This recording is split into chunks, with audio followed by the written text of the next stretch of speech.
हर पल तेरा ही नाम होगा, हर कदमों पर दुनिया का सलाम होगा।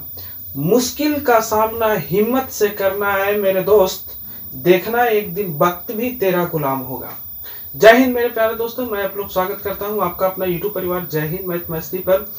आज के हम चैप्टर में देखेंगे एपी और जीपी एचपी से संबंधित कुछ बेसिक बातें और इससे प्रश्न जो आते हैं परीक्षा में किस तरह से पूछता है। तो उम्मीद करता हूं कि आज के बाद जो है एपी और जीपी से जितना भी क्वेश्चन आएगा आज के बाद छूटेगा नहीं। खाली इस वीडियो का अंत तक बने रहें और हाँ, वीडियो पसंद आता है तभी लाइक और शेयर कीजिए और अन्यथा नहीं कीजिए। समझ गए कि नहीं? तो चलिए आज एपी का मतलब होता है अर्थमेटिकली प्रोग्रेशन दोस्तों, और अर्थमेटिकली प्रोग्रेशन को बोलते हैं समांतर श्रेणी। तो आज हम चर्चा करेंगे एपी पर। जैसे कोई सीरीज दिया गया है बाबू 2 4 6 8 10 12 और इसी तरह से बढ़ते जा रहा। आपने यहां देखा कि ये सीरीज में लगातार वृद्धि हो रहा।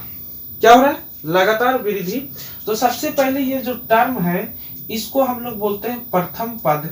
प्रथम पद को a1 से सूचित किया जाता है। ये a1 बराबर आपके पास दो हो गया, मतलब इसको बोला जाता है फर्स्ट टर्म।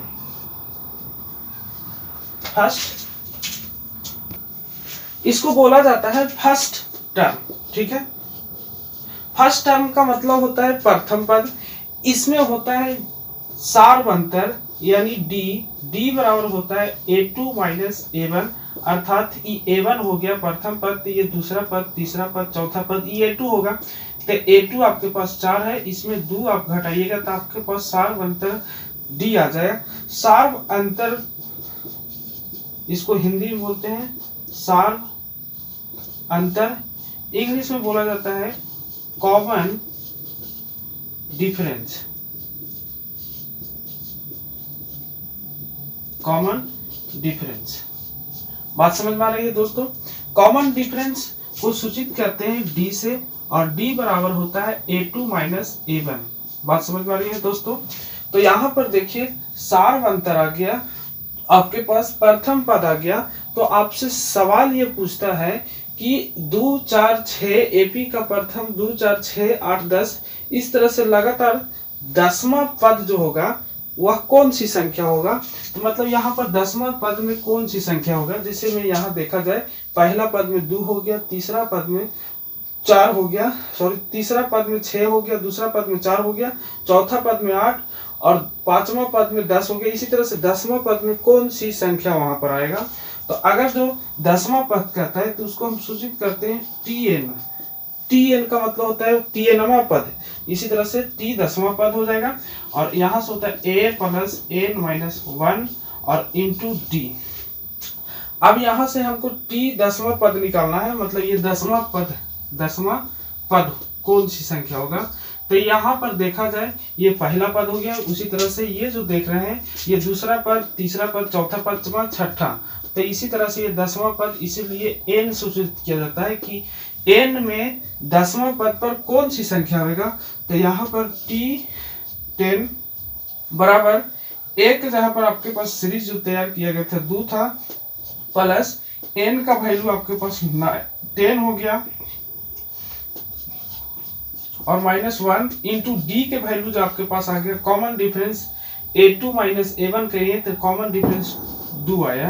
तो इसको करेंगे 2 प्लस 10 में से गया 9, 9 दूना 18 और 18 2 जोड़ेंगे तो 22। आप भी देख सकते हैं कि 2 लगातार वृद्धि हो रहा है ये सीरीज में।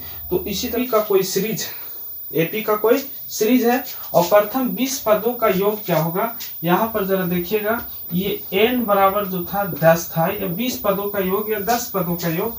तो कहता है कि प्रथम 10 पदों का योग या प्रथम 20 पदों का योग या प्रथम से लेकर के 20 पद तक। तो यहाँ से फॉर्मूला होता है SN बराबर होता है n/2 into a plus n minus a plus n-1 into D. इसी तरह से इसको लिख सकते हैं n/2। n के जगह पर आपके पास 10 हो गया तो यहाँ पर 10 भर दीजिए और 10/2 हो जाएगा इंटू 2 का 2 a के जगह पर आपके पास ये प्रथम पद a बराबर दिया गया था 2 और कॉमन डिफरेंस बराबर भी निकला था 2।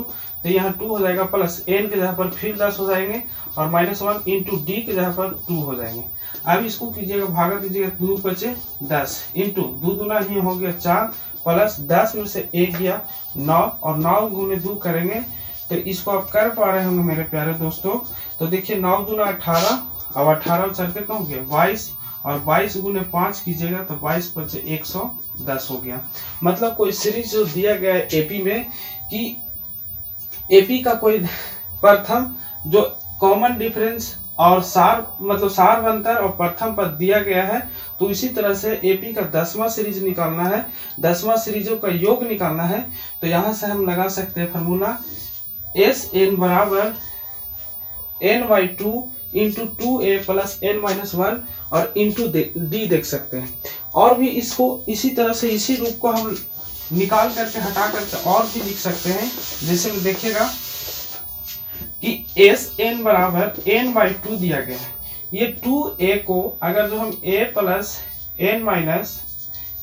a 2a को दो जगह लिख दिए प्लस n-1 और इंटू डी ऐसे करके अगर जो लिखे तो कोई मान पर अंतर नहीं पड़ेगा। लेकिन यहाँ पर अगर जो आप करना चाहते हैं तो a प्लस यहाँ तक आप देख रहे थे कि tn बराबर था a प्लस n-1 इंटू क्या था d, यही फॉर्मूला था। तो इसके जगह पर हम लिख सकते हैं tn भी लिख सकते हैं। तो ये SN बराबर n/2 into a plus tn ये भी हो सकता है। लगातार प्रथम एपी का लगातार 10 पदों का योग बराबर हो गया आपके पास ये फार्मूला, और tnवां पद निकालने के लिए फार्मूला सार अंतर के। आइए मेरे प्यारे दोस्तों आप देखते हैं एपी के प्रथम 10 पदों का योग क्या होगा, जिसका एपी का सीरीज 11, 8, 5 इस तरह से सीरीज को दिया गया है। तो एपी के प्रथम 10 पदों का योग क्या होगा। तो सबसे पहले इसमें मेन मुद्दा जो होता है फर्स्ट टर्म मतलब प्रथम पद के लिए, तो इसमें प्रथम पद बराबर पहले निकालेंगे। तो प्रथम पद बराबर a और a1 के जगह पर हो गया -11। अब यहाँ बात करते हैं सार अंतर का, सार अंतर, ठीक है। तो सार अंतर को सूचित किया जाता है d से और d बराबर होता है a2 माइनस a1। यहाँ बार एक ही ढंग से कीजिएगा कि a2 के जगह पर हो गया -8 और -11 क्योंकि a1 के जगह पर 11 ही है। तो इसको कीजिएगा तो माइनस माइनस प्लस हो जाएगी और यहाँ पर डायरेक्ट लिख दीजिए प्लस 11 में से 8 गया -3, मतलब d का जो वैल्यू आपके पास होने वाला है -3 होने वाला है। a प्रथम पद का वैल्यू 11 हो गया। अब यहाँ से हम देख पा रहे हैं कि n बराबर जो हो गया 10 दिया हुआ है, हमको प्रथम से लेकर के 10 पदों का योग कर रहा है। तो SN बराबर होता है n/2 into 2a plus n-1 और इंटू डी होता है। अब इसको n के जगह पर करेंगे तो 10 रखाएगा, 10/2 होगा, ये 2 गुना a के जगह पर -11 प्लस n-1 करेंगे तो n के जगह पर 10 होगा, 10 में से 1 जाएगा तो 9 बचेगा और इधर जो था d का मान जो था -3 था। अब इसको आप कर पा रहे होंगे तो इसको भागा दीजिएगा तो 5 दूना 10 हो गया, मतलब 5 इंटू 11 दूना -22 प्लस 9 तिया 27 हो गया। अब इसको आप कीजिएगा 9 तिया 27, समझ गए मेरे प्यारे दोस्तों। 9 तिया 27 यहाँ जो आवेगा वैल्यू पास में आवेगा, 11 में 60 के 3 प्लस में बचेगा, ये 9 तिया 27 हो गया।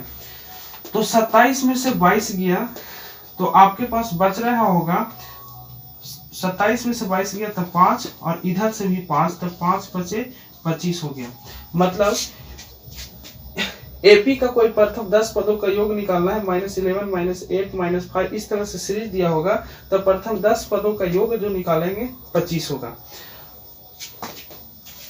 फिर दोस्तों अगला टाइप की ओर हम बढ़ते हैं। देखिए इसमें दिया गया है 1, 3, 5 प्लस 7 इसी तरह से डॉट डॉट करते हुए 73 और 75 तक गया है। इसमें पूछा है कि कुल कितने पद है, इस तरह से लिखा जाए एपी का कोई सीरीज में। तो अगर जो पद निकालना है, टर्म निकालना है, तो नंबर ऑफ टर्म बराबर होता है, नंबर ऑफ टर्म बराबर last term minus first term upon common difference, common difference और +1 होता है। अगर जो लास्ट टर्म की बात करेंगे तो लास्ट टर्म सबसे अंतिम में 75 है और फर्स्ट टर्म की बात करेंगे तो फर्स्ट टर्म जो है पहला पद 1 हो गया। कॉमन डिफरेंस इन दोनों पदों के बीच देखिएगा तो सब में दो के बीच दो का है, तो कॉमन डिफरेंस हो गया और ये प्लस हो गया 1।